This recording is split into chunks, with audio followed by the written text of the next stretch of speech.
Happy Wednesday, everybody. How are you doing today? Hey, friends. Happy midweek. Ooh, I feel like in my changes yesterday that the screen is smaller than what it was. Does that seem true to you? You're talking the top part. Yeah. I would agree. Let's see if we can get that back down so that we can actually read what y'all are saying. Hope this Wednesday finds you doing well. Another kind of regular-ish day. Appears to be having no effect. Let's just all make the assumption that Michael knows what he's doing when he doesn't. He's just right now clicking to see if I can figure out how to make that go away. Go away. Right click. Is there an option to get rid Full of screen? source selected? Wait, what did that? Well, I think full screen is going to make it go. Projector preview? Windowed projector? Is there a view option? View, dock, toolbar, source. I want status. Scene list mode? Oh, I don't know what that... Source. I don't even know what any of this means. Toolbar, woo! Made that look got easy. a little bigger. It's good work. That's it. My work here is done. No, we're only halfway through Wednesday. Yeah. A lot of work yet. That's the truth. There's a full day to come. Update for all of you friends. I imagine there may be some of you who are joining us, like maybe Doug and Lynn, if they make it here in a little bit. We're going to have a little bit of a different Wednesday in that Kathleen is out, and you might be praying for Kathleen in that she's sick.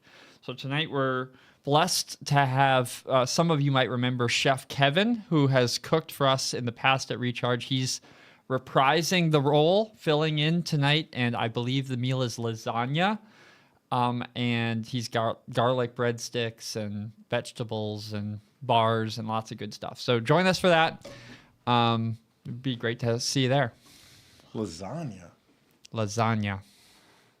Kind of classic.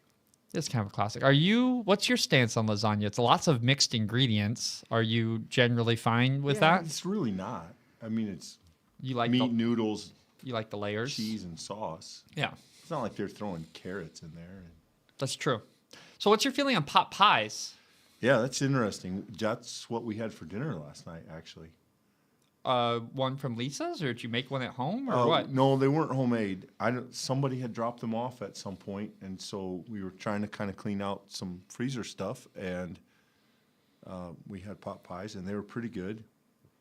The beef pot pie, they must have been a Lisa's thing. They're really good. Yeah. You don't go wrong. The beef one had peas in it, which is good, fine. But for me, the peas take over a little bit. Yeah. And the chicken had I think it had celery in it, which I don't think of as a pot pie thing, though it is often in soup. Very, very thinly sliced. Just chunks. Chunks, yeah. Yeah. You know me, Cooked celery. A little celery goes a very long way for me. In fact, the presence of celery goes a long way. Well, this not the biggest fan. This might be a hot take. I love those. I love hot takes. Nobody adds celery for taste. Is that a hot take? Is that not just a fact? Well, no, Does anyone think that celery adds taste? But what I'm saying is, if you're going to cook it to the part that it loses its crunch, you don't need it. It doesn't. The only reason celery can be in anything is the crunch. Is because it adds some texture, right? I think that's reasonable. Yeah. I'd like to hear people. Is there someone who disagrees with that? Peas and I don't. This is true, Carolyn. I don't pick. I don't think there's anything cooked that I pick out. I will pick out raw tomato and raw onion. Oh. But wait, you won't pick out cooked onion? Maybe if it was real big chunks, but not generally. Like if it's in spaghetti sauce or something. Do we have a celery lover in the room? I like celery. Like just eating it. I eat celery. Yeah. Peanut butter or no peanut butter. Just regular. Put it in salads. I always put it on salad if we have if we're making salad. But how can you not like celery? You like the crunch. How can you not like celery? It turns into gum. I hate that. What are you talking like that? about? It turns into that celery blob in your mouth that you just sit and chew for the rest of the day. What do you eat that you chew up and doesn't turn into mush? No. I'm not saying it turns to mush. I'm saying it turns into a non-swallowable mess of celery strands. I feel like you're taking too large of bites of celery. I don't know. Maybe are you putting whole stalks? Yes, in? I'm just. Me Celery too, with Becky. peanut butter. Okay, Becky's on the pro side.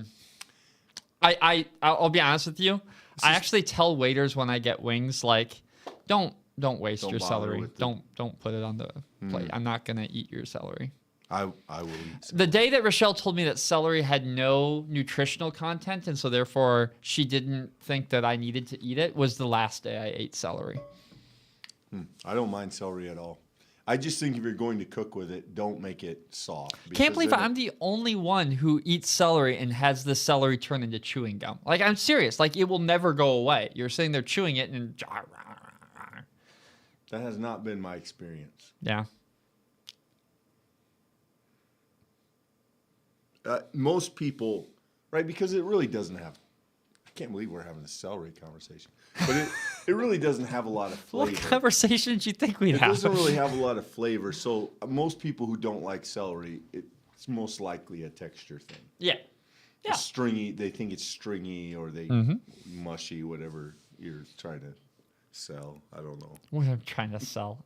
The fact I'm presenting, an inconvenient truth. I don't. Yeah, maybe you eat a very different kind of celery than I do. Before we go into the study, Strong feelings though. Celery is a divisive vegetable. Is it really? I'm the only one who I know who cares about probably celery. I don't think I've ever met another person who said, "Oh yeah, let's down with celery." My daughter Bailey she's a big no on celery. She might eat it now, but as a kid she hated the texture. Not to talk work, but Peanut butter fixes a lot of things. now if you want to talk peanut butter is a very extensible food that will take you a long way. Speaking of, I have a question along the peanut butter line. Your microphone is really low. Can everybody when Clint talks and when I talk, is Clint's voice lower than mine in a noticeable way? Volume you're talking. Yeah. What were you saying about peanut butter? Okay, so we needed peanut butter. Jane and I were recently at the grocery store. Needed peanut butter. Right. A certain brand was on sale. Okay. Which is not the brand we typically get. But I said, oh, let's get that. It's way cheaper. And my wife said no. Wow. She's very... Yeah. And Jane's not... She's pretty loyal, but she's not opposed to getting something on sale. But she had very strong, abnormally strong feelings about sticking with the peanut butter that we normally get.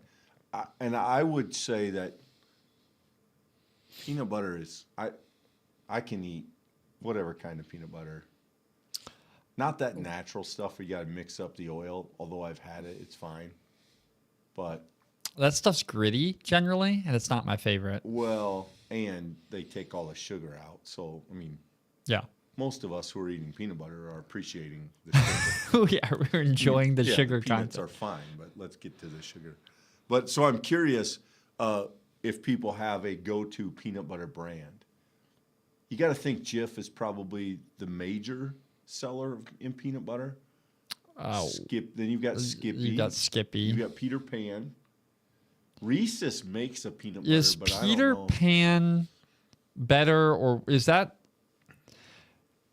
I've not seen Peter Pan in many people's cupboards over the years. Is that like a value purchase, or is that... What place does that occupy in the peanut butter market? I don't know. So interestingly enough, Peter Pan was the one on sale, and my wife refused to get it in favor of Jif. Only Jif for me. Oh, that's one of those things. Also, people believe there used to be Jiffy peanut butter because they mash Jif and Skippy together. Jiffy. What's that called when a whole group of people believes they remember something? It's called the Mandela effect. Jif or Skippy. Whoa. Amber, you're bringing them all together. Yeah, I'm not picky. I'm not real picky about peanut butter, though. So when is you your get into your generics and things, there's a significant difference. Oh, I got a thing to talk about there. So is your all silence supposed to tell me that high V. Clint's microphone volume is good? Yeah, I think I'm good. Maybe I'm in the yellow kind of. I think that I'm you're hot, though. consistently around 10 and you're consistently around 20. You have a louder voice than I do. But you move into your microphone when the study starts. Yeah, this is fair. You stay up here. Yeah. I don't use my microphone very well. Clint dances around the mic. So I read a thing. Hi, Davises. Hey, Davises. Hope you're healthy and doing well. I read a thing about chefs who said that chefs generally are happy using the off-brand generic ingredients for like staples. I think I see where this is going. A little low in volume. Yeah. I'll try to be more. Speak into the mic. Thank you. I will try to be more direct.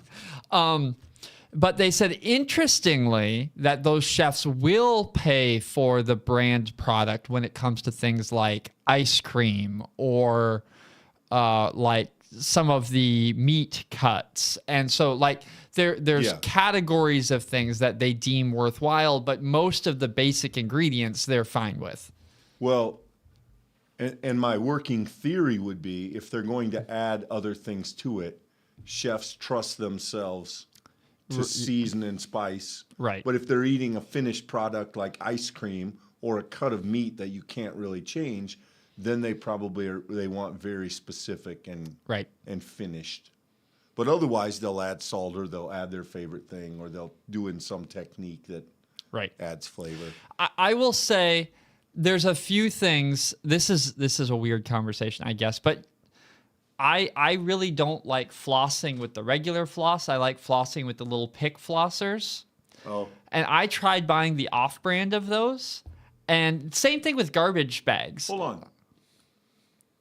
Why? There's an on-brand of pick flossers? Yeah, and there's an off-brand. I know. Which is which?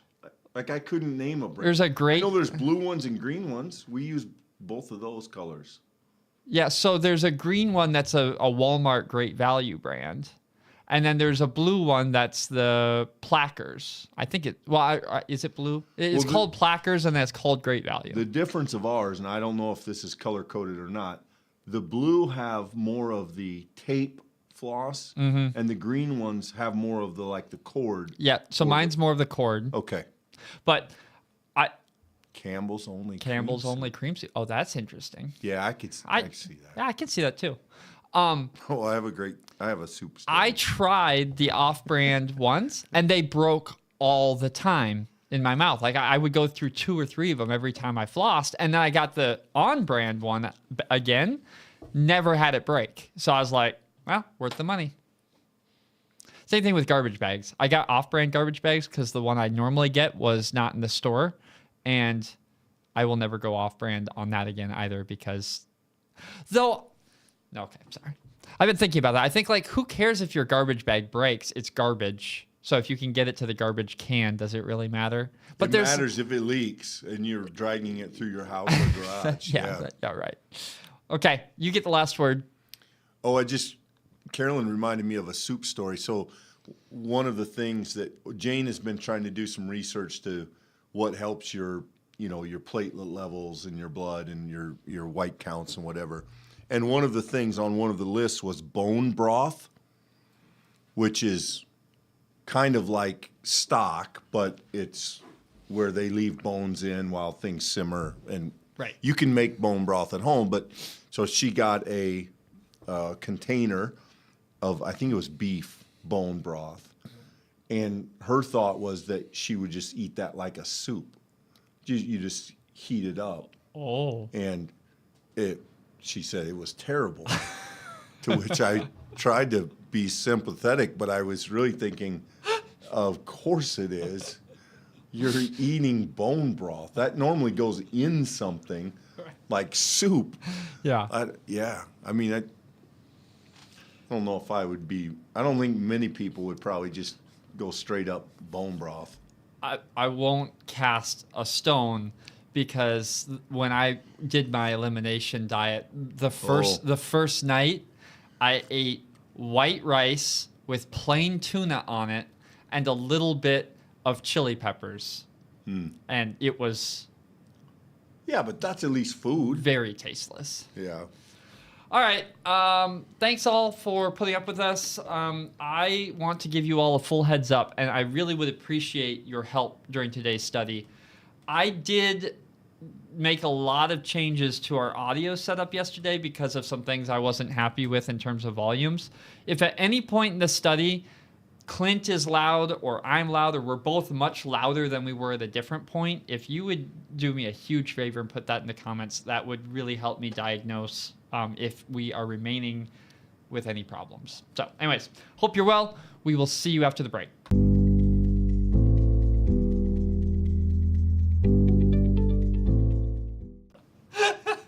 Hey, everybody. Welcome back. Thanks for joining us again as we continue through the Gospel of Luke into the 17th chapter today. And I'm not sure what you would, I don't know how you'd, my Bible calls this some sayings of Jesus, Michael, and I don't know how you'd label this anything else. This is kind of a catch-all. Luke has this way of taking things that in other Gospels are comprised in sections or maybe have some intro and explanation above and below them. And this is a section that feels like Luke just had a bunch of that stuff and said, well, I need to get it in there. And so he kind of mashed it together. So we're a little bit all over the place. I'll just warn you as we go into it. But let's start here, verse 1, chapter 17. Jesus said to the disciples, occasions for stumbling are bound to come, but woe to anyone by whom they come. It would be better for you if a millstone were hung around your neck and you were thrown into the sea than for you to cause one of these little ones to stumble. Be on guard. Let's stop there, Michael. Here's a great example. In the other Gospels, this is a thing Jesus says after he has had a moment with children. He said, blessed are those who receive the kingdom. If you can't receive the kingdom like children, you can't be in it. And then he says, woe to those who would harm a little one. Here it just hangs on its own. He says, one of these little ones, we don't even know who one of the little ones is. Luke has just taken that thing that Jesus has said, and he's listed it here. However, the point remains a warning against those who would lead others astray, a warning against those who would hurt other people. And this is a theme that's going to run through a few of these early verses, the connection to others. That is maybe a thing that we shouldn't take for granted. Not everyone knows that different gospel writers do utilize Jesus's teachings in different contexts, and therefore they provide a different light or perspective or lens, depending on what metaphor you want to use. It gives us a different way of seeing what Jesus meant by that teaching. And I think that this is a really interesting example of that, Clint, because in the other Gospels, you might read this section to be evidence of Jesus talking about children, that being a reflection of their age, relative lack of importance in society. Remember that in our study yesterday, when we had the whole story of Abraham, and we have this idea of the rich person set against the poor person, Lazarus, that puts this teaching in real conjunction with the idea of the little one. We might get a sense there of the little one is the person who is left behind, the person without privilege or power, the person like Lazarus who's been passed over in life by those who have means and ability. Not suggesting that that's a reinterpretation of what Jesus' teaching was, but just to say, oftentimes the gospel writers do this. They'll give us a saying or teaching of Jesus. They'll put it in a different context than the other gospel writers. And it does help us to see that there's a variety of lights that can be cast upon it. And I actually don't think that's competitive. I don't want to go too long on this, but remember that Jesus taught all throughout Galilee. He taught all over, and he taught numerous times. And so the idea that he would only use a lesson one time, or that it would only have one context, or that seems to me rather reductive. I think the more fair assumption is not only do the gospel writers want to portray Jesus within a compelling story for the people that's being written, but I do think there's also a richness and diversity in Jesus's teachings themselves that they're drawing from. Jesus taught these things in many ways to many people, and the gospel writers are helping to catch some of the different senses of what he meant, what he taught. Yeah, it may be overanalyzing, but it does feel like when you get to a gospel like Luke excels at the storytelling parts where Jesus is really digging into a parable, like we've just seen, the parable of the prodigal son, even as strange as it is, the parable of the dishonest manager that we talked about. Luke is really good at layering things. He's really good at telling stories and dealing with narratives. And then it is if he also has these moments where he wants to include things Jesus said, but they don't have for him a narrative context. So he just kind of says, well, this time Jesus talked to his disciples and he said this and this and this and this. And those things come across much more blunt, much more direct, much less flowery or layered. They are in some ways challenging at times. And it's surprising how often Luke can just in one or two verses, as opposed to many verses of story, how with just one or two verses can lay something out that's incredibly challenging. And I think that's what we're experiencing here as we continue on. So then verse 3, be on your guard. If another disciple sins, you must rebuke the offender. And if there's repentance, you must forgive.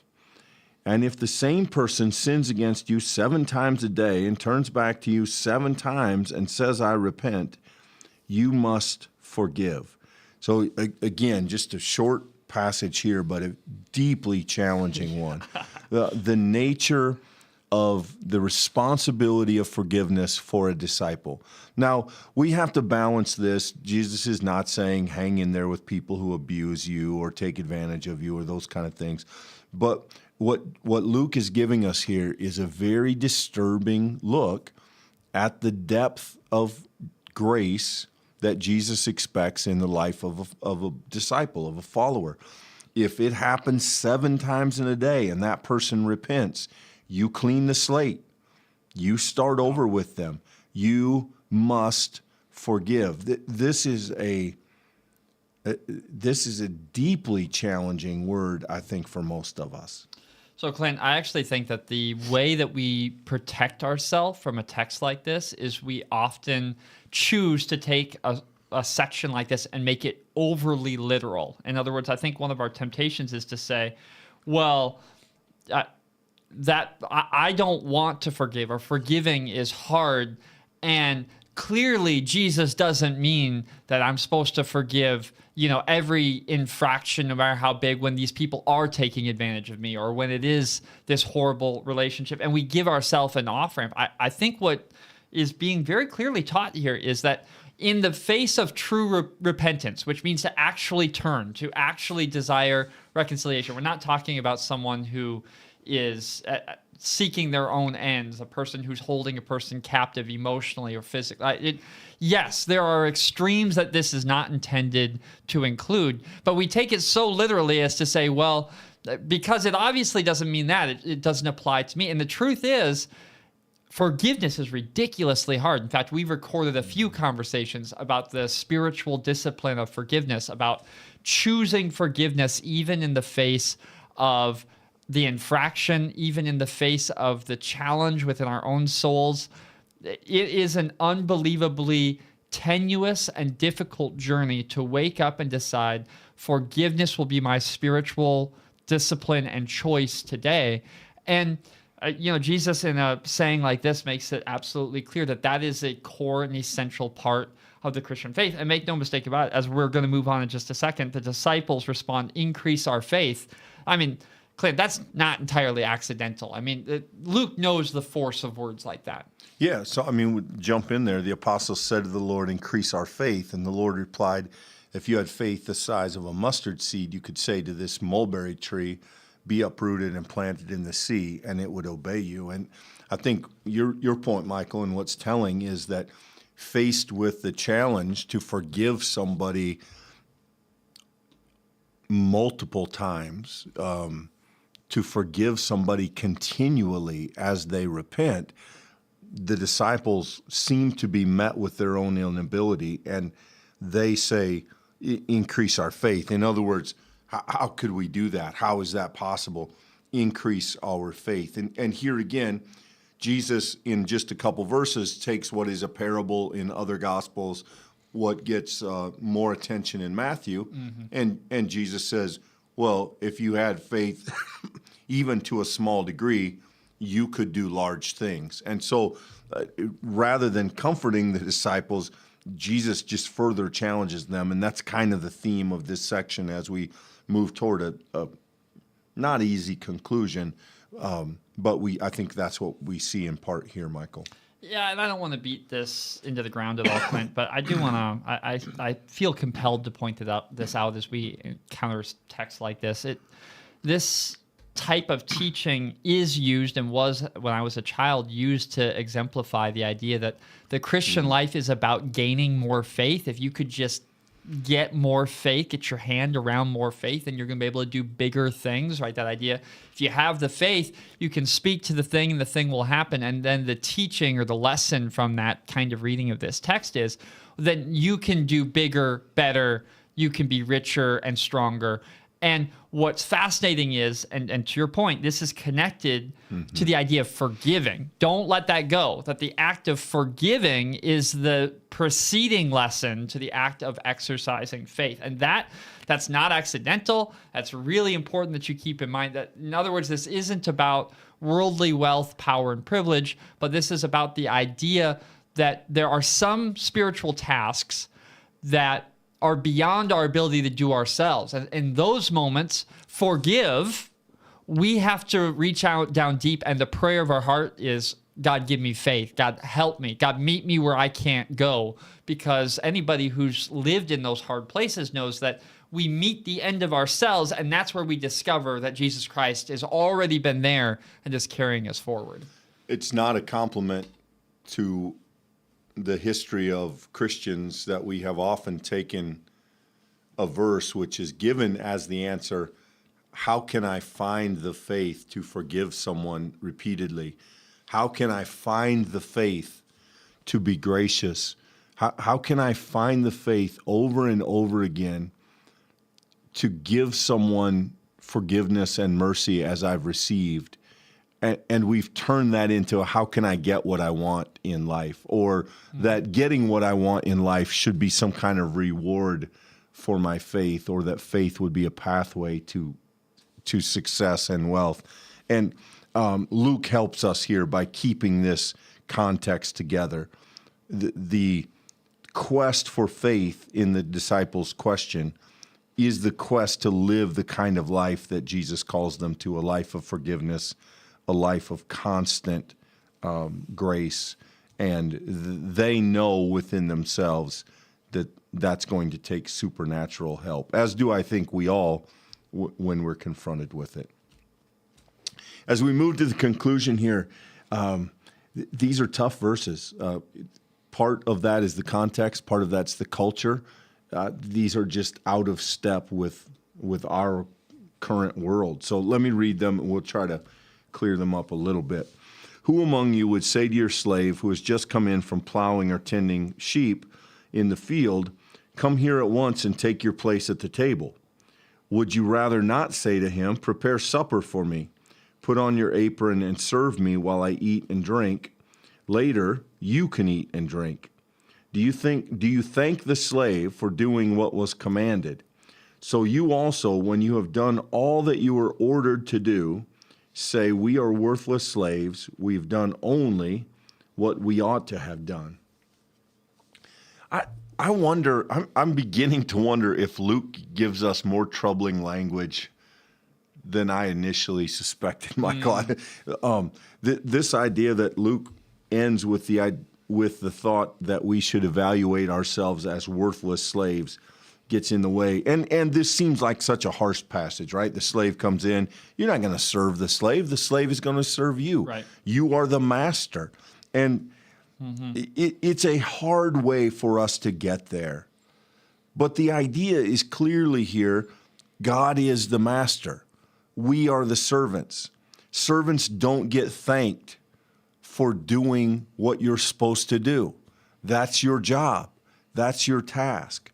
So don't pat yourself on the back. Move yourself forward by being conscious of what you still need to do and what you lack and where you fall short.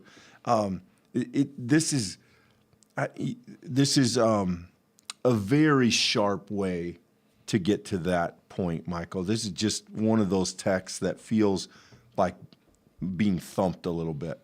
Yeah, because let's be honest, I don't think any one of us relishes the theme of servanthood, Clint. And I agree with you that there are cultural barriers between us and a text like this. Certainly, we need to be very careful in light of our historical and even modern global context to be talking about slavery in any form of a positive light. But we have to remember that in the first century that the experience of slavery was very different than what we know, and that needs to be teased out, and that's worthy of another conversation. But Jesus does talk about the process of faith as submitting to the master, of being those who find in the leastness an invitation to the greatness. That's the inversion of the kingdom of God that's happening here. And I'm not going to even attempt to dispel some of the difficult aspects of a text like this. I'm not going to try, put a candy coating over it. But it's worth noting that there is a kind of teaching here that calls the Pharisees, the leaders, the people who are lifted up, and calls them to the act that ultimately they're called to, which is the one of putting themselves in position of the one with the job to do and not the one who lords it over others. And whether or not that dispels the problems of the text, I don't think it does, and nor should we pursue that. But I do think we're often uncomfortable. My point is, Clint, we're often uncomfortable with the idea that the faith demands something of us. And texts like this make it clear that Jesus' teaching includes things that he expects the faith to demand, and that's a fair demand, that's a job that should be expected of people who follow in his kingdom. And that discomfort should land on us sometimes. And we should just know something is expected, and that something is often a lowering before it's a raising. And I think a text like this has that at its center if we're able to hear it. Yeah, so two things, and I'm trying to figure out which is the right way to go. I think I'll go this way. My family kind of got this idea, and this is no disrespect to families who did other things. I had friends whose parents would compensate them for good grades. If they got an A, they got $10. If they got a B, they got $5. I had other friends who would do household chores and get paid for those. And that seemed like a great arrangement to me. So as a kid, I went back to mom, grandma, and said, hey, let's talk about my grades. I'll get better grades. Let's make a deal. You pay me, or it's my job to mow the yard and shovel the driveway. Let's talk what that's worth. And the response was, why would we pay you for something you're supposed to do anyway? Right. And so my family would have been all on this idea, right? Right. No, you're not. You're doing what you're expected to do. You don't get extra credit for what's expected of you. Now, having said that, I think it helps to remember that this is what we're listening in on is an in the family discussion. Verse 1, Jesus said to his disciples, and then he says, if another disciple sins against you. And then at the end, this business, very strong language to them. This is Jesus and the inner circle having what we kind of call come to Jesus meeting. And Jesus is speaking bluntly to them about what it means that they are in their role. Now, having said that, we come later and listen into this, and there's a word in it for us as well. But I do think it helps to remember that this isn't Jesus preaching from a mountaintop to everybody. This is Jesus saying very hard things to those he trusts to be able to hear it. Yeah, and I think we're comforted by the image of the Savior who goes to make a room for us, goes to make a place for us. I think it's more challenging, the image of the Master who has expectations of how we're faithful in the field where we've been planted, that we do what we've been called to do. And there are other parables that track that theme, by the way. The parable of the vineyard, where you have the vineyard workers, some who work all day and some who come at the end of the day, and the graciousness of the owner of the vineyard who pays them. That's a very challenging parable. It's the core message of it is some people are going to work harder and their reward is not going to be higher or greater than anyone else. And I think here this idea that we are called to be those who serve, and that we're called of those who put on the mantle of servanthood is a very, very important theme. And I would say maybe an important antidote in our current cultural moment in America, certainly, where there's this idea of I'm going to take for myself, might makes right, the stronger and sharper the rhetoric, the better it is. And I think that cuts exactly against the kind of humility, lowering servanthood, being able to rest under the Master, as we see Jesus teaching here. And even if it's a difficult lesson, that shouldn't get in the way of us hearing it. I think we should sit with it a little bit because it has something to teach us. Yeah, I think it's a very challenging passage. Forgive as often as need be. Well, how do we do that? Well, with a little faith, and don't pat yourself on the back when you do it, because that's what it means to follow Jesus. So a blunt challenge today for all of us. Thanks for being with us for that blunt challenge. We would love for you to join us, of course, as we continue the study tomorrow. Be blessed until that time. Give the video a like to help others find this difficult teaching, and it may help them in their own study. Subscribe to stick with us along this study and the studies that go with it. Until tomorrow, be blessed. Thanks, everybody.